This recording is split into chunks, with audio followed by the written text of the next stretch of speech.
She walked in with a smile and a loaded revolver. No one stopped her. Welcome back to the channel.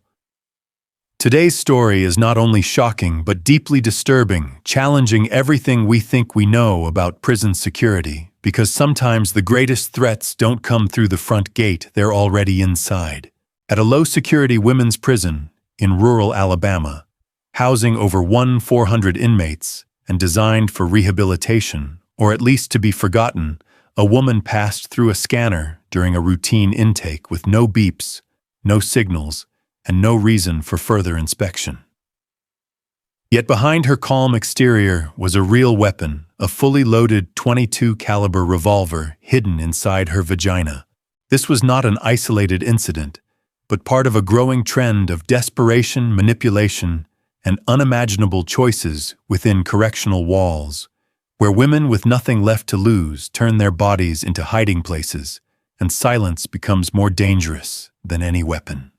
At Boone County Jail, Missouri, on February 18, 2021, a facility deemed secure with metal detectors, body scanners, and routine searches designed to keep out even a paperclip something slipped through. Madeline Knox, an unremarkable inmate, neither violent nor loud, was transferred from a local jail and processed like hundreds before her. She passed every checkpoint with arms raised and eyes down, triggering no alarms or suspicions. But hidden inside her, in a place no one thought to check, was a North American Arms .22 caliber revolver, 4 inches long, fully loaded with 5 bullets, small enough to disappear, but dangerous enough to kill. For 2 entire weeks, no one knew it was there. Imagine a woman moving freely within a jail, carrying a gun inside her body, in a place that preaches safety, yet was breached from within by flesh, silence, and neglect. This was not merely a policy failure, but a system turning a blind eye and a mind willing to conceal death within itself. 2 weeks, 1 hidden gun, and 0 detection. It wasn't just about what she smuggled in, but what the system failed to keep out. Eventually, Madeline Knox confessed, charged with felony firearm concealment, and stood before the court with a quiet plea of guilt, receiving a 10-year sentence. But the real sentence is the question still echoing through those walls. How many others have passed through the scanner, carrying something even worse? East Sutton Park prison scandal. If you thought the previous incident was twisted, the next case at East Sutton Park Prison, UK in October 2020 sinks even lower.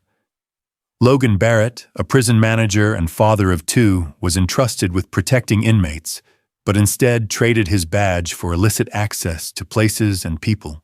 On a quiet evening past lights out, when tired eyes and lax cameras often miss what matters, Barrett was caught pants down in an off-limits corridor with a female inmate, not by a whistleblower or camera, but by another officer who wasn't supposed to be on that floor.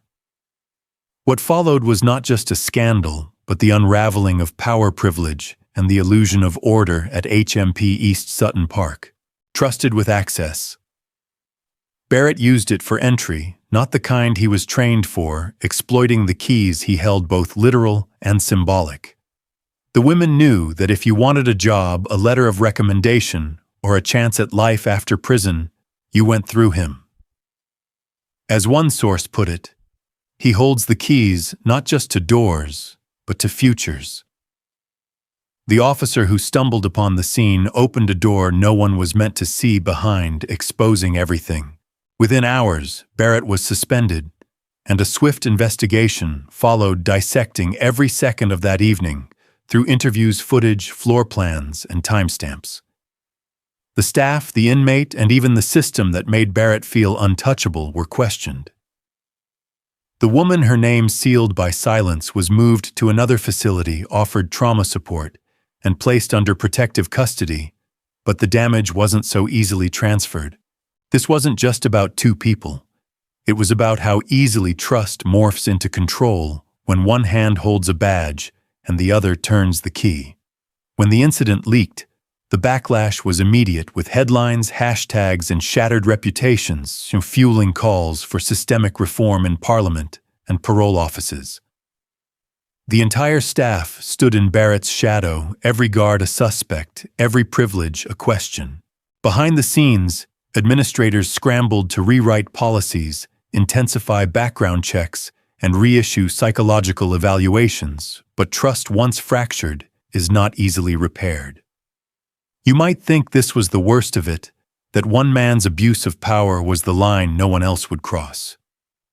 But you'd be wrong, because not long after, at another women's facility, a different kind of predator walked through the gates not wearing a badge, but a lie. Imposter among women. The Rikers Island assault in 2022.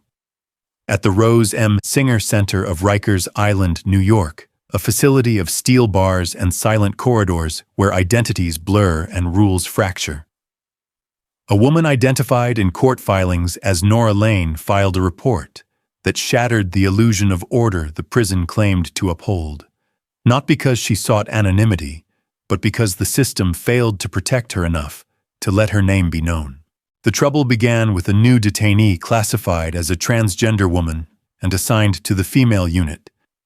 But Nora sensed danger when he declared boldly, "I'm not transgender. I'm straight. I like women not as a whisper, but as a warning." On April 4th, Nora reported her fears to the staff, stating she felt unsafe and was being propositioned, yet 2 days later in a bathroom she was groped. The acting warden, Leon Farrow, acknowledged in writing that the housing placement was inappropriate, but no action followed, no cell transfer, no added protection, no urgency. On April 7th, while Nora slept, the detainee pulled down her pants, and the assault the system ignored became reality.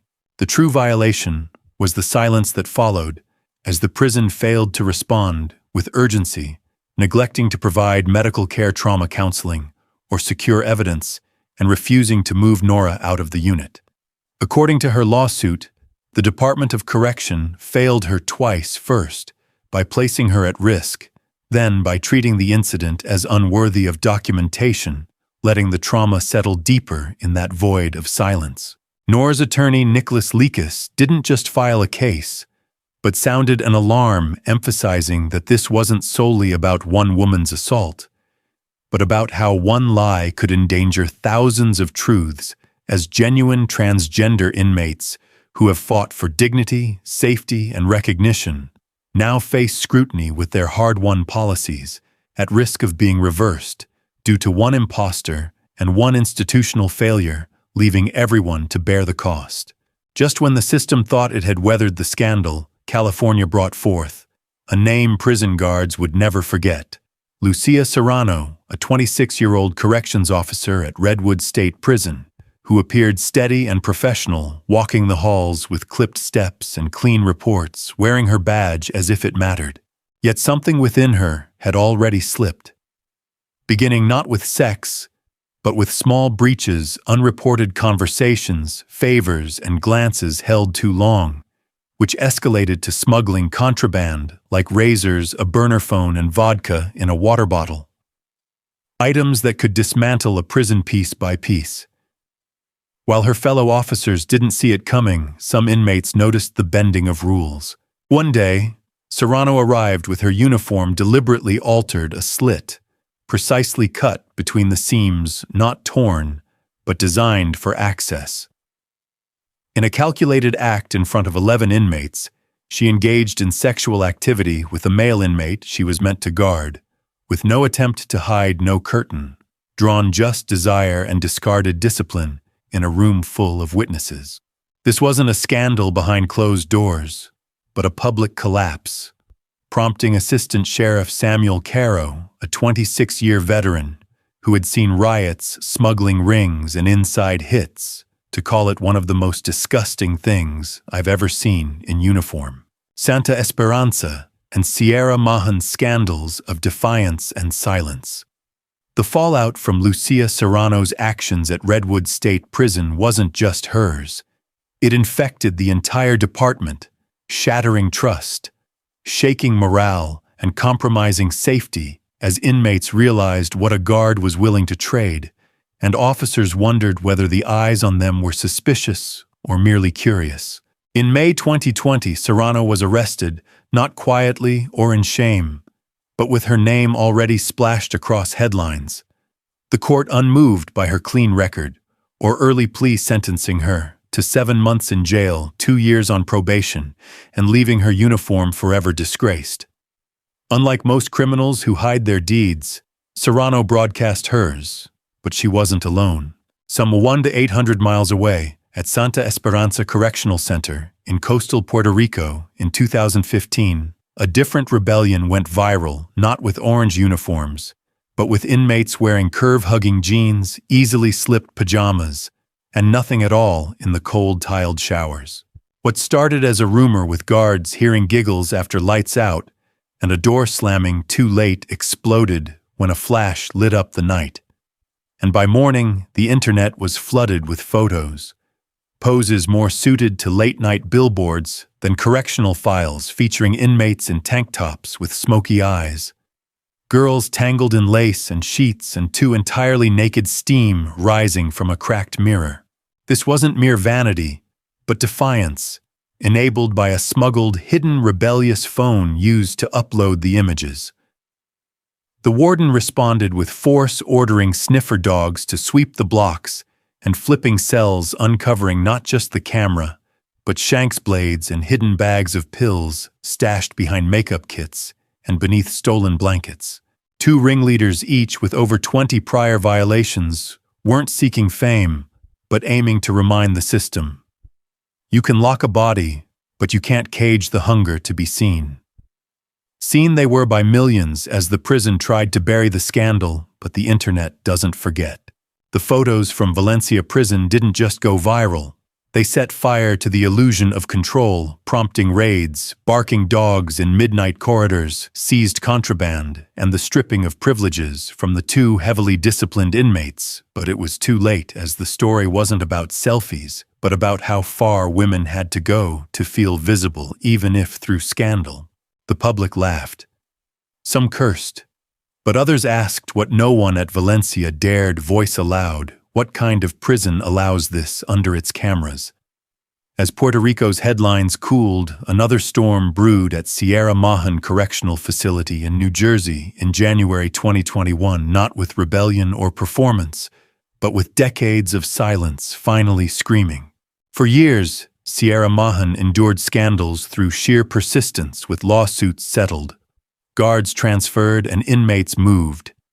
Yet nothing changed, until a series of so-called security raids launched at dawn by the very officers meant to protect left dozens of women bleeding, screaming, or traumatized by what inmates called a sanctioned assault rather than a sweep. These raids triggered more than bruises. They unearthed memories of years of threats, retaliation, and silence. As some women spoke up, others whispered, and some didn't survive long enough to be heard. 31 officers were suspended, though none convicted, yet revealing not just one abuser, but a system that knew and chose to look away, offering no oversight, no protection, and no path out. When advocates tried to speak, they too were silenced, emails ignored, access revoked, and threats made. Wexley and Caldera. Silence and slaughter. By summer, the message at Sierra Mahan Correctional Facility in New Jersey was clear: the prison was beyond reform, though never officially stated, as the building emptied, while locks still turned, but trust had long since died. In December 2014, at Wexley Correctional Facility in Alabama, a place built on structured discipline and reform, the system cracked one ordinary afternoon when Officer Dana Kroll, a trusted senior female guard, trained to de-escalate, instead escalated with her fists, striking a handcuffed male inmate twice in the head. Pausing, then delivering a third blow with a calm only anger can fake as captured by cameras. She removed her jacket without fleeing, perhaps believing this wasn't punishment, but permission. What shocked viewers more was not just Kroll's actions, but the stillness of her colleagues.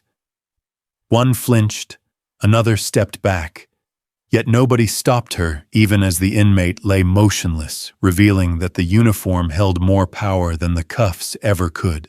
By the time the footage surfaced, the damage had rippled. Kroll was fired. Michael Hanley, a respected shift commander, lost his 13-year career for not reporting it, and a third officer resigned before shame could stain his file, turning a hallway moment into a career-ending domino effect. But it wasn't about one punch or three. It was about the silence that followed. A silence rooted in a culture where for every officer punished, more watched and walked away. Not because they agreed, but because the job trained them to protect the institution, not the people in it. The Department of Corrections moved quickly, with spokesperson Grant Hoyle issuing a statement on conduct and standards. But his words felt like paperwork in a fire as the real standard was whispered in break rooms, muttered during night shifts, and taught silently, "Don't speak up, or you'll be next." The question wasn't just what Kroll did, but why no one stopped her, a silence that doesn't wear a badge, but runs the entire block. At Caldera Women's Correctional Complex in Costa Vela, on June 2023, at 3:42 a.m., screams erupted, but it was already too late. Not from an external breach, but from within, as inmates and gang affiliates of La Torcida, armed with guns, machetes, and gasoline weapons and keys they should never have held, walked the corridors as if they owned them, and in that moment they did. For hours, gunfire echoed through concrete wings, doors were kicked open, bodies fell before names could be shouted, and when the shooting paused, the burning began, with accelerant poured into cells, matches lit, and doors locked behind them as some begged, some ran, and others simply closed their eyes. By sunrise, Caldera was no longer a prison, but a graveyard with walls as families outside pressed against rusted perimeter gates, their sobs louder than the belated sirens. This wasn't chaos, but a choreographed massacre executed from within, claiming 46 women, not a headline or statistic, but 46 names and screams silenced behind locked doors, leaving mothers clutching faded photos, sisters gripping chain-link fences, and fathers collapsing under the weight of silence. The government acted swiftly, with President Camila Solano removing the security minister and swearing in a new police chief while issuing statements, but the damage wasn't political, it was personal. The real questions, how weapons got inside, why cameras went dark, and who unlocked the gates or failed to lock them, remained unanswered in press conferences.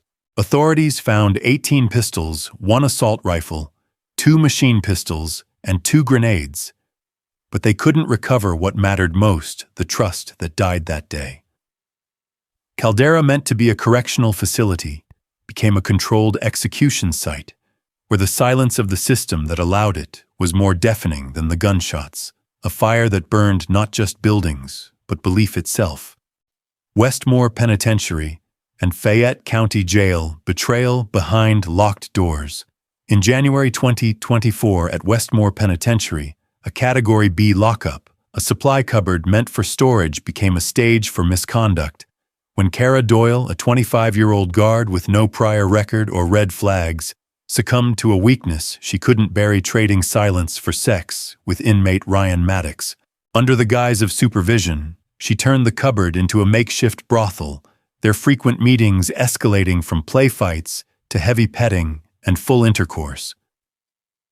All captured by cameras installed after suspicions arose, documenting 2 instances of oral sex, while Doyle ignored radio calls and brushed off staff interruptions, undeterred by the risks to her career or name. In that confined space, desire became disregard, and the door she locked behind her became one she couldn't walk out of, embodying the notion that when power gets quiet, it becomes permission. Meanwhile, at Fayette County Jail, a more sinister betrayal unfolded as 28 women were hunted in their own cells for hours, not by escapees, but by invited monsters who gained access for a mere $1,000, the price to buy the keys to a nightmare. 2 women were raped, dozens injured, and all were broken. Their cracked voices unheard in the dark as security cameras blinked, But guards did not a choice labeled as negligence in lawsuits, but called betrayal by victims who noted that despite cameras and unrelenting screams, not one officer opened a door. By morning, the walls of Fayette County Jail still stood, but trust had collapsed, transforming an institution built for protection into a crime scene with uniforms on both sides. Statements were issued, apologies offered, and policies reviewed, but for those 28 women, healing wouldn't come from an internal memo as the community demanded justice, and more urgently, a promise of never again. Locks can keep danger out. But what happens when the danger holds the keys? This wasn't about a riot, a gun, a key, or a camera that missed it. It was about what happens when silence becomes policy. When those meant to protect look the other way, or worse, sell the way in leaving unanswered questions. How many women behind bars are still screaming unheard? How many stories were buried because someone thought the public couldn't handle the truth? And when justice locks the door, who gets to hold the key? If you stayed until the end, this wasn't just a story, it was a reckoning. Subscribe not for us, but for the women whose voices were never recorded, because next time we're opening another file they tried to hide.